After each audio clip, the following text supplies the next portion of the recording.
প্রিয় বন্ধুরা, জন্ম নিলে মৃত্যু স্বাদ চাকতেই হবে, তাই না? তো এই যে জন্ম আর মৃত্যু, এই যে একটা সময়ের ডিউরেশন, এই সময়ের ডিউরেশনটা আমরা জন্ম থেকে বালেগ হওয়া পর্যন্ত, কি বালেগ হলেই মৃত্যু পর্যন্ত এই সময়টার কৈফিয়ত আল্লাহ পাকের কাছে দিতে হবে। তো আমরা এখানে কি জন্য আসছি? আচ্ছা দেখেন, প্রতি বছরে একটা করে ফাইনাল পরীক্ষা হয়। সেই ফাইনাল পরীক্ষায় ছাত্র বা ছাত্রী দেখেছেন কখনো কতটুকু সময় নির্ধারণ থাকে? 3 ঘন্টা সময় নির্ধারণ থাকে তাদের জন্য পরীক্ষা উত্তীর্ণ করার জন্য। তো সেই 3 ঘন্টার মধ্যে কোনো ছাত্র বা ছাত্রীকে দেখেছেন প্রেমের আলাপ করতে, গল্প করতে বা তাস পাশা খেলতে?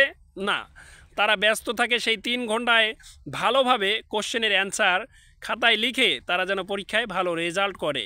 তো আমরা কি করতেছি?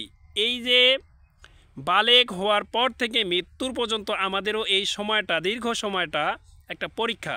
সেই পরীক্ষায় আল্লাহ পাক আমাদেরকে উত্তীর্ণ যেন করার মতো যোগ্যতা এবং তৌফিক দান করে।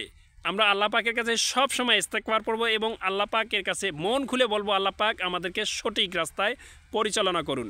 সূরা ফাতিহা আমাদেরকে আল্লাহ পাক দান করেছে, কত বড় নেয়ামত সূরা ফাতিহা আপনারা কল্পনাও করতে পারবেন না। আলহামদুলিল্লাহি রাব্বিল আলামিন।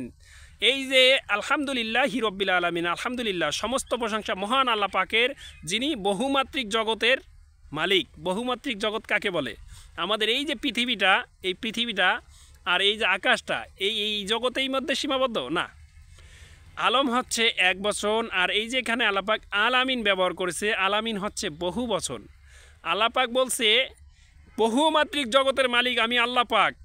তো আমাদের এই পৃথিবীটা, মাটির নিচে রয়েছে আরেক জগৎ, সমুদ্রের নিচে রয়েছে আরেক জগৎ, এইভাবে বিভিন্ন জগৎ আল্লাহ পাক সৃষ্টি করেছেন এবং সেই জগৎগুলোরও আল্লাহ পাক মালিক।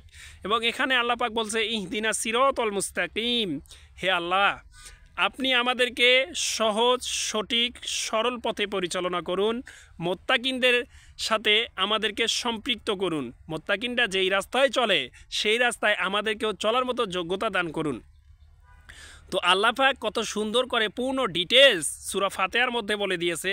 সূরা ফাতিহাটা যদি পুরো কোরআনটা যদি সামারাইজ করেন, সূরা ফাতিহাটা হয়ে যায়। সুবহানাল্লাহ। আমরা সূরা ফাতিহাটা ভালো করে পড়লে, অর্থ সহকারে শানে নজুল যদি পড়তে পারেন, আলহামদুলিল্লাহ, আপনার জীবন পরিবর্তন এসে যাবে। এই দুনিয়াতে আল্লাহ পাক কী জন্য আমাদেরকে পাঠালো, কেন পাঠালো, আমাদেরকে আমাদের করণীয় কি, এই পৃথিবীতে আমরা কি জন্য আসলাম, কেন আসলাম, সব কিছু আপনারা বুঝতে পারবেন সূরা ফাতিহাটা সুন্দরভাবে যদি পড়তে পারেন।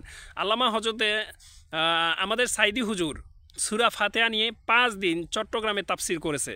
5 দিন, তারপরও পুরা সূরা ফাতিহার পূর্ণ আলোচনা শেষ করতে পারে নাই। আর এই সূরা ফাতিহা নিয়ে যখন আলোচনা তিনি করেছেন, তাফসির করেছেন, সেই 5 দিনে প্রায় 60 জন অমুসলিম ইসলাম ধর্ম গ্রহণ করেছে। সুবহানাল্লাহ। তো আমরা সূরা ফাতিহাটা নিয়মিত আমল করব এবং সেটা বোঝার চেষ্টা করব। আল্লাহ পাক আমাদের বোঝার তৌফিক দান করুক।